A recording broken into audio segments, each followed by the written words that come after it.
আমরা কি এমন এক সময়ের দিকে যাচ্ছি যেখানে কোনো যুদ্ধ ঘোষণার আগেই একটি দেশের অর্থনীতি স্তব্ধ হয়ে যায়?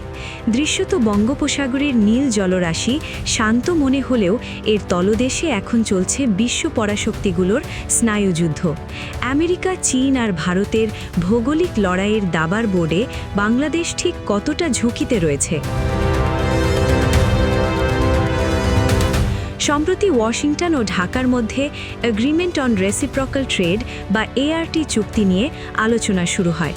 আপাত দৃষ্টিতে এটি শুল্কমুক্ত পোশাক রপ্তানির সুবিধা বলে মনে হলেও চুক্তির শর্ত অনুযায়ী চীন বা রাশিয়ার মতো দেশের সাথে কোনো স্ট্র্যাটেজিক চুক্তি করলে এই সুবিধা বাতিল করার এখতিয়ার রাখা হয়েছে।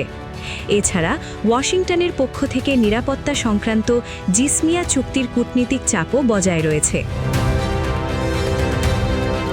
চীনের অর্থনীতির সবচেয়ে বড় দুর্বলতা হল মালাক্কা প্রণালী। চীনের প্রয়োজনীয় অধিকাংশ জ্বালানি তেল এই সংকীর্ণ পথ দিয়ে আসে, যা মার্কিন সপ্তম নৌবহরের নজরদারিতে থাকে। এই ফাঁদ এড়াতে চীন মিয়ানমারের কিয়াকফিউ বন্দর থেকে ইউনান পর্যন্ত দীর্ঘ তেল গ্যাস পাইপলাইন চালু করেছে, যা মালাক্কা প্রণালী বাইপাস করে সরাসরি বঙ্গোপসাগরের সাথে চীনকে যুক্ত করেছে। চীনের এই উপস্থিতিতে নিরাপত্তা শঙ্কায় পড়েছে ভারত। প্রতিক্রিয়া হিসেবে আন্দামান ও নিকোবর দ্বীপপুঞ্জে ভারত বিশেষ ট্রাই সার্ভিসেস কমান্ড ও আধুনিক সাবমেরিন ট্র্যাকিং সোনার নেটওয়ার্ক বসিয়েছে। ফলে বঙ্গোপসাগরে সাবমেরিনের উপস্থিতি নিয়ে তৈরি হয়েছে এক আন্ডার ওয়াটার ড্রামা। একদিকে কক্সবাজারের পেকুয়ায় চীনা অর্থায়ন ও কারিগরি সহায়তায় নির্মিত সাবমেরিন ঘাঁটি নিয়ে আমেরিকার উদ্বেগ রয়েছে, অন্যদিকে সেন্ট মার্টিন দ্বীপে মার্কিন সামরিক উপস্থিতির গুঞ্জন ও দ্বীপটিতে পর্যটন নিয়ন্ত্রণের বিষয়গুলো আন্তর্জাতিক বিশ্লেষকদের নজরে এসেছে। মার্কিন স্টেট ডিপার্টমেন্ট এটি অস্বীকার করলেও সামরিক ভৌগোলিক হিসাব নিকাশ বেশ জটিল। চীন, আমেরিকা এবং ভারত এই তিন পরাশক্তির টানাটানির মাঝখানে অবস্থান করে বাংলাদেশ কিভাবে নিজের অর্থনৈতিক স্বার্থ ও সার্বভৌমত্ব বজায় রাখবে সেটি এখন দেখার বিষয়। বঙ্গোপসাগরের এই ভৌগোলিক রাজনৈতিক সমীকরণ সম্পর্কে আপনার মতামত কি? কমেন্টে জানান এবং পরবর্তী আপডেটের জন্য চ্যানেলটি সাবস্ক্রাইব করুন। আপনি জানেন কিছু অতি উৎসাহী তারেক রহমানের উদারতা এবং তিনি চাচ্ছেন আইনের শাসন, সুবিচার, সুনীতি, যার কারণে গণতন্ত্র এবং বাক স্বাধীনতা, তাই অনেকেই অনেক কিছু বলছে যেগুলো খুবই আপত্তিকর। আমি 5 দিন আগে একটা স্ট্যাটাস দিয়েছিলাম যে ক্ষমতাচ্যুত প্রধানমন্ত্রী শেখ হাসিনা বাংলাদেশে আসার জন্য আইনি কোনো বাধা নাই, তবে তার কলিজা ভরা ভয়। এই কথা বলার পরে শত শত আওয়ামী লীগ যারা বিদেশে থাকে, লক আইডি, তারা আমাকে যা তা গালিগালাজ দিয়েছে। তোর নেত্রী জানে, তোর বাপে জানে শেখ হাসিনার সাহস কী, শেখ হাসিনা এমন সাহসী, ওটা সেটা। তা আমি অবাক হয়ে গেলাম। তা কিছু কিছু উত্তর দিয়ে হাঁপাই গেছে, আর উত্তর দিতে পারি নাই।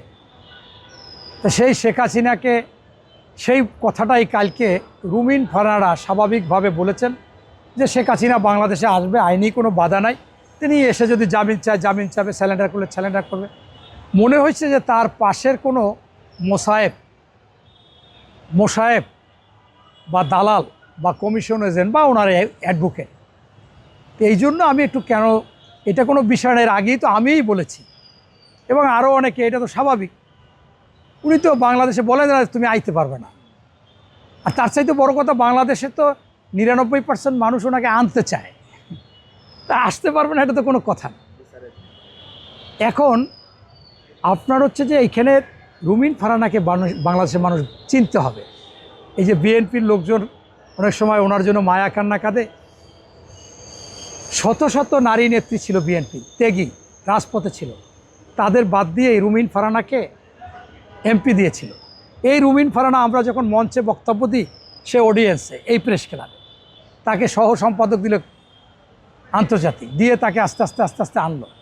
সে বিএনপির কথা না শুনে প্লট নিল, লুবি, আজকেও লুবি। এটা তারেক রহমান বুঝতে পেরেছে। এখন এই শেখ হাসিনা বাংলাদেশে আসবে, আপনি হিজড়ার যেমন বাচ্চা হয় না, শেখ হাসিনাও আইন ফেস না করে বাংলাদেশে আসতে পারবে। এই রুবিন ফারানা তো সুবিধাবাদী, যেহেতু উকিল মানুষ, তার কথা বেচে খাইবে। আপনি দেখেছিলেন আবরার ফাহাদ তার আসামির পক্ষ নিয়েছিল শিশির মনে, সে বলছে আমি উকিল, কথা বেচে খাবে। তবে আমি অবাক হই মাঝে মাঝে আপনাদের সাংবাদিকদেরকে, উনি বিবাহিত মহিলাদের অভিজ্ঞতা নিয়ে অনেক কথা বলে, আবার টকশোতেও বলে, কিন্তু উনি কিন্তু বিবাহিত না। তাই আল্লাহ ওনাকে একটা অভিজ্ঞতা দিছে। আমি কিন্তু আপনারা মনে করেন না আমি এবার চরিত্র নিয়ে কথা বলেছি। সব কিছু মিলিয়ে বিষয়টা দাঁড়াইছে যে আপনার এই শেখ হাসিনা বাংলাদেশে আসতে চায় বা আসবে, যারা বলে তারা হিরোইন খায়, গাঁজা খায়, ইয়াবা খায়, আনালে অসুস্থ, আনালে মানসিক সমস্যা আছে। কারণ কি, শেখ হাসিনার যখন মনে ওঠে যে আমি বাংলাদেশে, নাম মনে ওঠে, শুধু নাম মনে ওঠে, তখনই ওর মনে ওঠে কালা মানিকের কথা, বিচারপতি।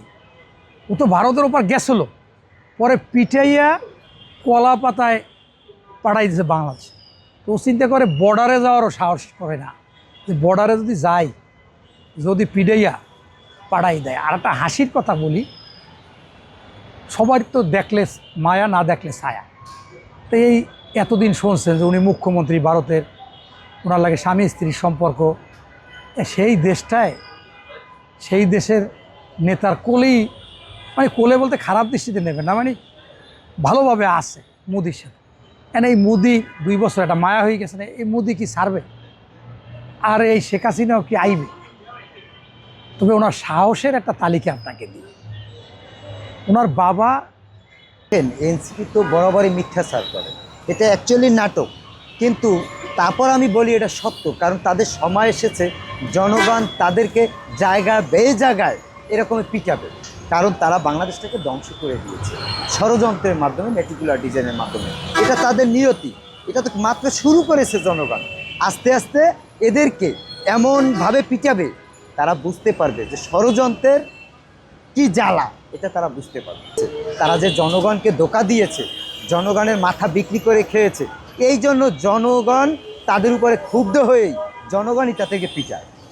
কারণ এটা তাদের নিয়তি, এটা তাদের পরিণতি, এটা পাইতেই হইবে তাদের। এটা উপরে আল্লাহ রাব্বুল আলামিন তাদের নিয়তিতে লেখা রাখছে।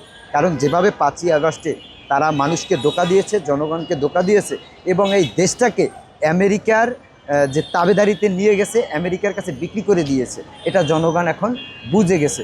তার জন্যই তাদেরকে যেখানেই পাবে জনগণ সেখানেই পিটাবে।